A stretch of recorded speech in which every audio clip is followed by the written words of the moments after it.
In the last lecture we have seen the steady flow और अब हम देखेंगे unsteady flow. तो unsteady flow are those flows where the properties changes with respect to time. तो जहाँ पे properties time के साथ चेंज होती हैं ऐसे फ्लोज को अनस्टेडी फ्लो या ट्रांजिएंट फ्लो भी कहते हैं. तो अनस्टेडी फ्लो में ऐसे बहुत से एग्जांपल्स हो सकते हैं. For an example filling of air in a tyre,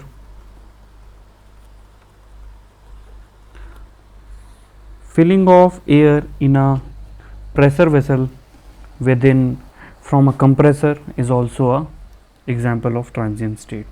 So thermodynamic problems में the most common problem of charging and discharging of a tank भी हम पढ़ते हैं. This is also example of transient state.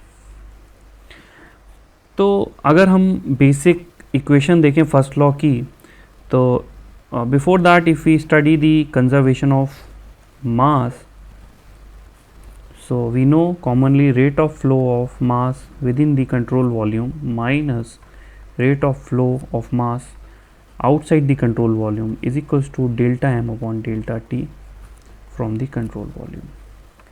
If we consider this over a period of time delta t, then this mn is equals to m in minus m dot out is equals to m out, and this delta m delta t by control volume can be written as m2 minus m1 control volume.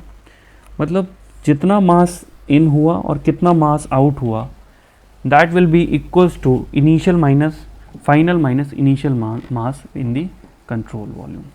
Similarly for energy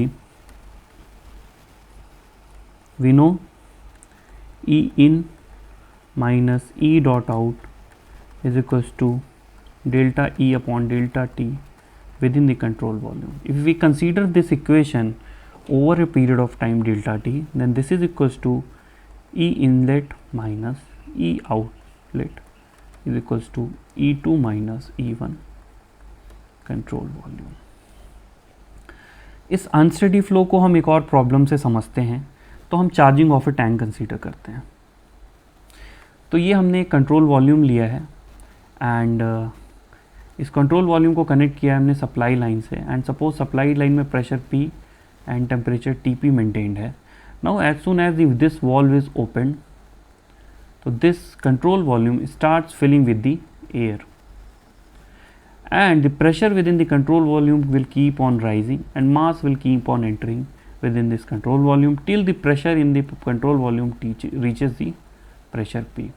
But जैसे ही pressure control volume में P पहुंच जाएगा and it is equivalent to supply line, then definitely there will not be any further flow of the air.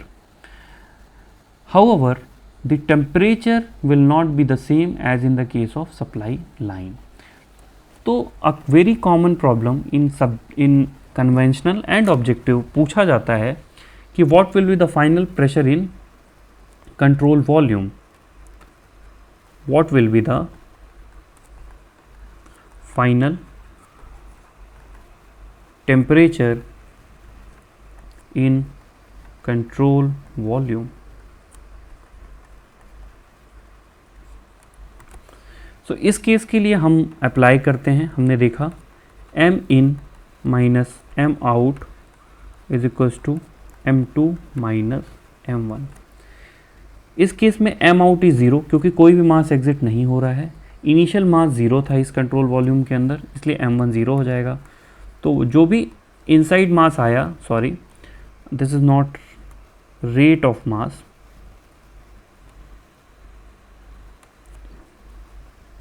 this is only m. So m in is equals to m2. So whatever volume entered is equals to the final volume in the container. Similarly for energy, E in minus E out is equals to E2 minus E1. Initial energy will be 0. Similarly, no energy is going out, therefore E in is equals to E2. Now whatever energy is coming inside this control volume is equals to mass inside into enthalpy of air. This will be equals to m2 into u2. Here we assume that kinetic energy and potential energy changes are negligible. Therefore, m in is equals to m2 from equation number 1. Therefore, m in m2 will cancel out. H in can be written as Cp T in. So, temperature we have denoted Tp of the incoming air and U2 is Cv T2. Therefore, final temperature T2 is equals to Cp by Cv times of Tp, pressure in the pipeline. Therefore, final temperature in the tank will be gamma times of T in the pipeline.